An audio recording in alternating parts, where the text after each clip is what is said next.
cloth cowboy. And I was determined that no matter which time that I was called up to tell, that I was going to tell a story about my dad. And he is the quintessential cowboy. And I have a cousin in the audience who can attest to this shit, so it is legit. You understand? It's the truth.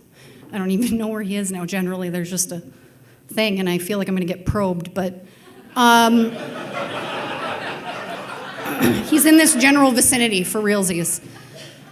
And my dad is your quintessential cowboy. So does anybody know, I know the youngins won't, but the Marlboro Man, remember when they used to advertise for cigarettes? Classy. So the Marlboro, right? Dishy Marlboro Man, right? Just this kind of rugged, weathered saddlebag with eyes, if you will. But handsome, right? Handsome saddlebag.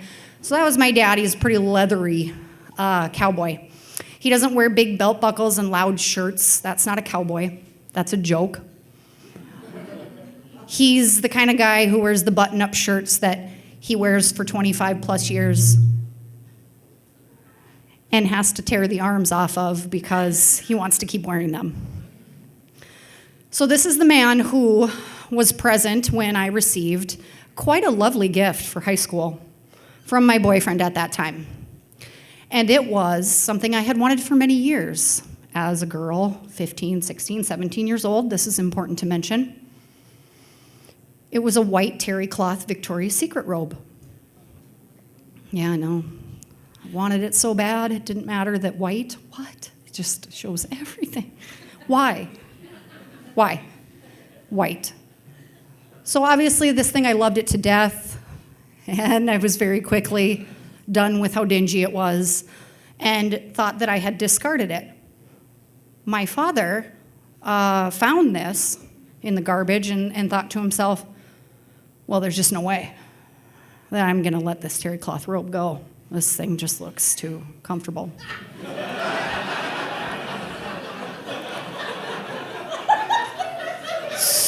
So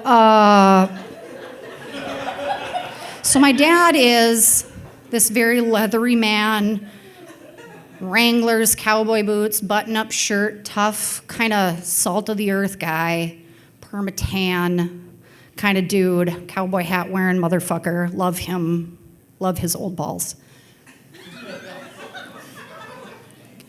But the man didn't fit into a white terry cloth robe that was made for a high school girl. So it looked like a terry cloth kimono, and he would just wear it around the house.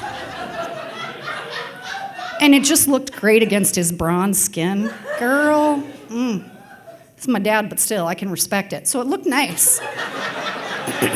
So he built it, and it probably came to about here. Actually, this is not a prop either. Like, this has just happened. So this is basically how it fit him, right? So he's got it wrapped as tight as shit. He's fucking double knotted. And it's seen better days. And he wears it around. So it's above his knees, which a cowboy's legs are never seen, by the way, if you know a legitimate cowboy. Never, ever. Those things are white and bald as a child. They're almost as white as the robe. So he's like walking, he's like, he's all tan on top, all Caucasian on bottom, you know what I mean? And I'm home for a weekend, and this is after many years of trying to get rid of this damn robe. And finally, it's just, this is what Dad's gonna wear. Let Tom rock out to it, do it.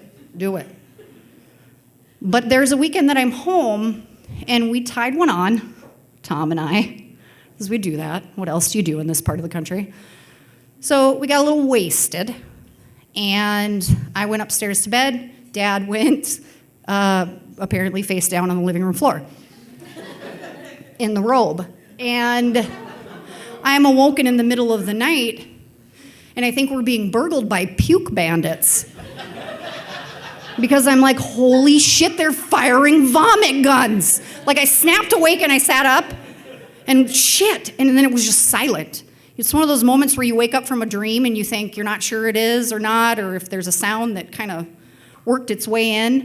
And I thought, what am I dreaming about explosive puking? So I sit up in bed and I listen. It's quiet. Ugh, it must have just been me. And again. What in the hell is going on? My dad is exorcising the demons from the hours previous in a white terry cloth robe. This consummate cowboy has vomited all over the robe, himself, the bathroom, generally every area but the toilet, and then passed down face first. I don't imagine that Victoria's Secret had that ad in mind, but you can be sure that I wrote them a letter. Thank you, guys.